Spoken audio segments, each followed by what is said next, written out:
Now joining us is Derek Wilkeson. Derek Wilkeson works for the Corps of Engineers as a park ranger, and he's in charge of the hunting program here at the lake. And he's also in charge of planning the 2 different handicapped hunts that go on here at the lake every year. Derek, welcome to the show. Thank you. Derek, how's the hunt going so far? Everything's going well so far. Main thing, no one has gotten injured or shot at, so to speak. So Yeah. that's always a good thing. So everyone seems to be having a good time and enjoying themselves and pretty much conversating with each other, Great. fellowshipping. Great. And have there been many deer harvested so far? So far at this time, there's been a total of 13 deer harvested. It's just the first part of the morning. Of course, it's the first day of the hunt as well. So the hunters are actually eating lunch now, and after they're done with eating lunch, then they'll head back out to their particular stands and continue the deer harvesting. Yeah, so that's pretty good. 13 in the very first morning, and so that's pretty good. And this is what, a 2-day event? That's correct. Actually, it's from Friday to Sunday. Okay. Friday is pretty much just rules and regulation day.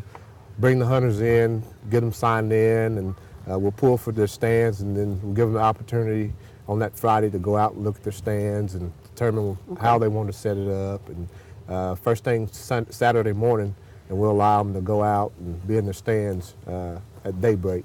Okay, yeah, and like I said earlier, this isn't the only, this is the Georgia hunt that we're at right now, but That's you also correct. do an Alabama hunt, and that was actually last month, That's right? correct, that's Okay. correct.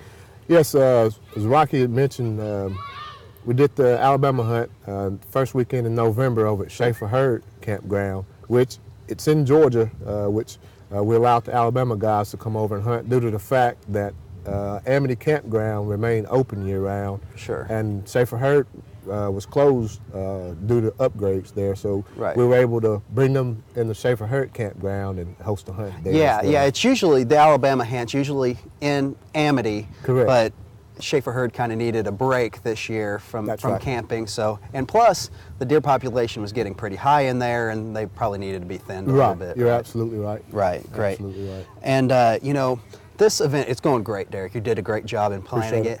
Everything's going as smooth as it could possibly go, and I'm sure there's a lot of work that's involved with it. What exactly do you have to do to get this thing rolling? Well, I want to thank Hunters for Christ group out of LaGrange. They're with Baptist Tabernacle there in LaGrange. So we pretty much make contact with them, and just over a period of time from the hunters coming out, meeting one another, they kind of make this bond type relationship, which, the communication doesn't stop here at the hunt. The hunters continue to communicate with one another, and they kind of keep each other abroad each year of when the hunt's coming up. So, they look forward to coming out each year. So Hunters for Christ, they'll get donations from different sponsors to provide food and the blinds for the hunters, and just all the different types of materials and items that we may need for the hunt here. Okay. So the Hunters for Christ, they play a real big part in it. We're pretty much here just to oversee and make sure that the hunters pretty much abide by the rules and regulations for the particular state that we're hosting the hunt. Okay. So, And I'm sure there's a lot of preparation also. I mean, we're in Holiday Campground right now, and the hunters are hunting in the campground, as well as Whitetail Ridge Campground. And I'm sure there's a little bit of preparation that's got to take place to convert a campground into a hunting area. Right. First of all, it starts with, I guess, the recreation side here on the Corps. Of course, we have to contact them to let them know which campgrounds or which sites that we need available for the hunt. Then it goes from there as to getting work orders requests into the contractors, Anderson O&M, to have them come out to the particular sites, and they'll have the electricity turned on, they'll have the restrooms ready to go. Being that it's winter, of course, it's cold, so they'll take care of the restrooms, just getting them prepared for the hunters. There's quite a bit of work that goes into it, but everybody pretty much comes together and make it happen. So the hunters, they really enjoy it. There's a lot of work, but there's also a lot of reward with That's it, correct. and this is, it's one of the major events that happens every winter here at the lake, and it's a really important event. What makes it so important? Well, number one, majority of the hunters, they're wheelchair-bound individuals, which majority of them, they have amputations of their limbs.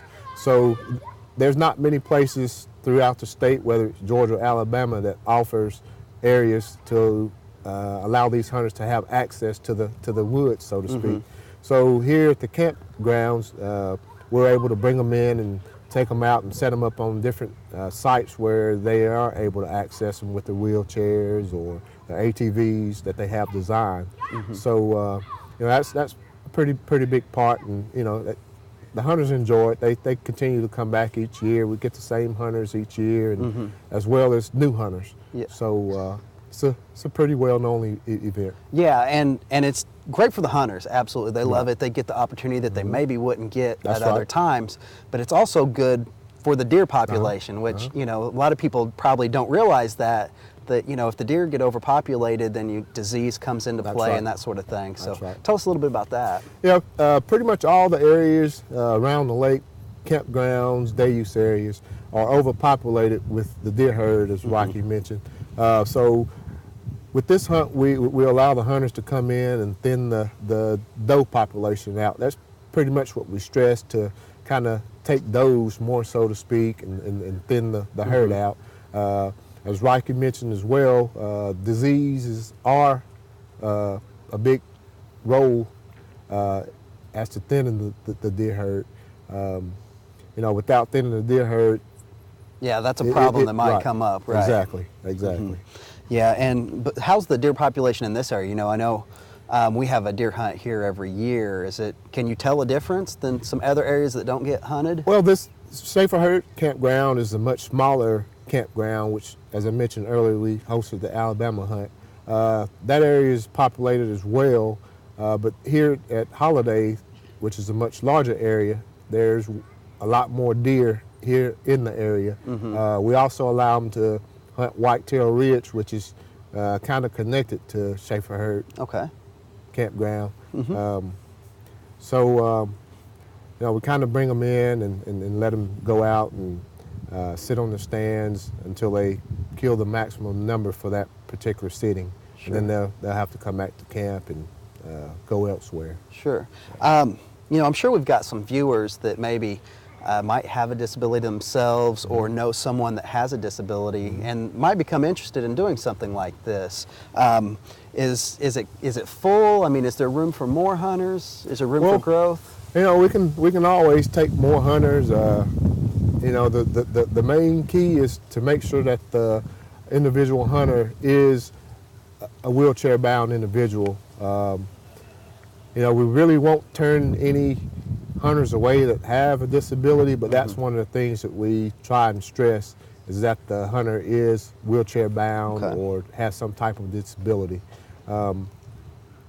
So that's pretty much how we pick and choose the hunters. Sure. And you're in charge of the hunting program for the entire lake. Can you tell us a little bit about the hunting program, like some rules and regulations for people to follow? Well, here on the West Poin Lake project, even though it's a federal agency, we pretty much abide by the Georgia DNR and the Alabama DNR rules and regulations. So we carry those rules out here on the hunt as well. So that's pretty much how that's operated. Okay, and here at West Poin Lake, you know, I know we have a permitting program where, you know, can you describe the permitting program for me? Yes, just to give you a brief description of the hunting areas here at West Poin Lake project, we have approximately 10,000 acres or so that's designated specifically for hunting. A lot of those areas are for bow-only hunting, shotgun hunting. We don't allow any high-powered rifles here on the project. Okay. Like I said, it's shotgun, primitive weapons, which are your black powder, your muzzle loaders, things of that type. And different areas are designated. You know, one area might be a bow-only area, and one area might be allowed to use primitive weapons. That sort of thing. Yes, we charge $20 for the permit for the core project here, but on top of that, you must have the valid Georgia or state Alabama hunting license as well. And people can get this at the project Correct. management office, Correct. which is the West Point Visitor Center? Yes, they can either call the office there. We do take credit card payments over the phone, or the individual can come in and purchase the hunting permits in person as well. Okay. Great, great. Well, Derek, we're about out of time, but I just wanted to thank you for being on the show, Appreciate it. and Glad to be also here. thank you for all your hard work that you've put in to make this event such a big success. All right, thank you.